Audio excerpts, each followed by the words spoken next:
Faut-il faire une place au passé dans notre vie?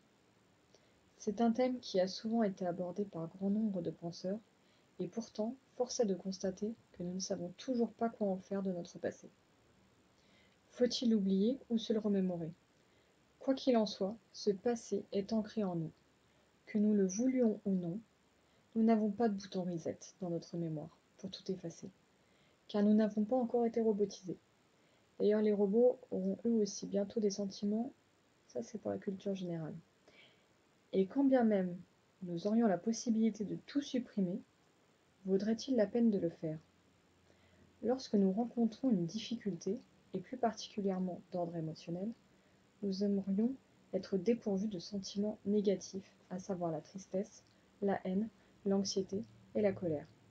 Quoique la haine et la colère permettent à certains d'y voir un peu plus clair et d'avancer. Nous ne sommes pas tous égaux, et chacun y trouve son compte comme il peut et comme il veut. Mais la peine, elle, est trop douloureuse à supporter.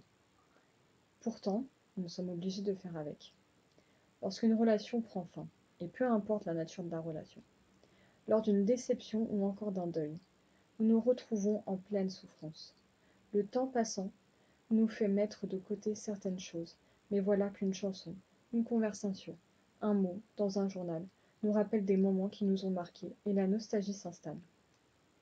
Le passé, nous pouvons dire tout ce que nous voulons, mais il fait partie de nous. Il nous a construits et donne parfois des réponses pour notre futur et nous permet, dans le présent, de prendre des décisions.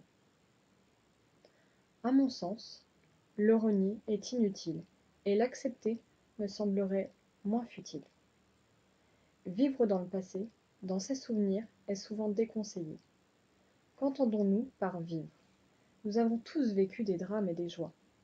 Selon moi, il est important de garder les deux pour en faire des forces pour notre présent et notre avenir. De toute évidence, notre corps et notre tête nous mettent en garde dès l'instant où nous nous retrouvons dans une situation similaire à celle qui nous a déjà fait du mal.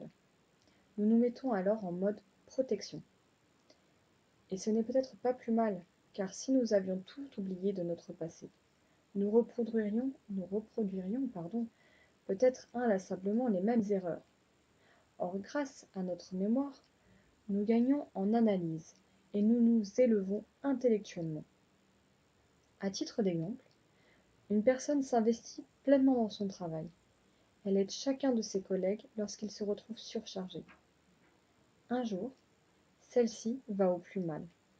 À son tour, elle est débordée. Et là, elle ne trouve plus aucune main tendue. La déception est grande. La situation est blessante. Il faudra du temps à cet individu pour se relever. Mais pour autant, cette expérience lui aura appris quelque chose. Donner de l'énergie, oui, mais à hauteur de ses moyens. Et surtout, ne pas attendre trop des autres. Penser que donner beaucoup aux autres nous permettra d'en recevoir davantage est une erreur. Ces expériences de la vie nous apprennent à faire du tri dans notre entourage, à choisir les gens dont nous voulons être entourés ou non, et donc à avancer. Grâce à ce passé, la personne pourra dire je sais je sais que ce n'est pas à eux que je veux donner mon temps, mais à d'autres qui se rendront compte de ma vraie valeur. Et dans ce cas-ci, la victime trouvera des personnes en adéquation avec ses aspirations. C'est par le biais de ce passé que le présent et le futur pourront être meilleurs. En revanche, là où il ne faut pas tomber dans le piège, c'est de se dire et si je refaisais comme ci ou comme ça, comme dans le passé? Ça n'avait pas fonctionné, mais si je réessaye, sans rien changer, on ne sait jamais. Des fois, nous nous obstinons alors que nous savons pertinemment que c'est mauvais, mais chaque fois, on recommence le même schéma, et là, nous entrons dans un cercle vicieux. A contrario, il y a des situations que nous aimerions revivre, car nous sentons que le résultat sera, pour sûr, différent. Alors réessayez, et vous verrez si ça en vaut la peine ou non. On peut revivre des expériences identiques et rendre les deux vécus bien distincts, puisque notre façon d'être et de penser évolueront tout au long de notre vie. Parfois, il ne s'agit que d'une question de temps et ou de maturité pour accomplir ou réaliser quelque chose. Alors finalement, faut-il faire table rase du passé? À chacun de voir, mais je vous donne mon avis. Mieux vaut éviter de ressasser des moments douloureux, mais lorsque ceux-ci nous trottent dans la tête, autant les affronter et les accepter, en essayant de comprendre, et sans nous juger, ce que nous en avons retiré et comment surmonter ces peines pour nous permettre d'aller le plus loin possible. Par la suite, voir des gens ou écouter un bon morceau de musique bien dynamique vous aidera certainement à vous faire retrouver le sourire et poursuivre la journée plus sereinement.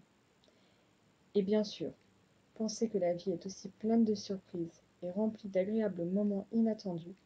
Ça peut aider à diminuer plus facilement le poids du passé quand celui-ci en est un.